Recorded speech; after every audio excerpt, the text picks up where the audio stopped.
You ask Tiger to solve. This deals with linear equations with one unknown. The final result is y equals -3. Let's solve it step by step. Group all constants on the right side of the equation. Subtract 4 from both sides. Simplify the arithmetic.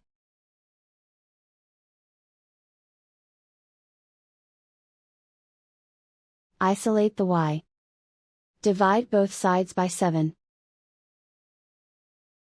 Simplify the fraction. Find the greatest common factor of the numerator and denominator. Factor out and cancel the greatest common factor. And so the final result is y equals -3.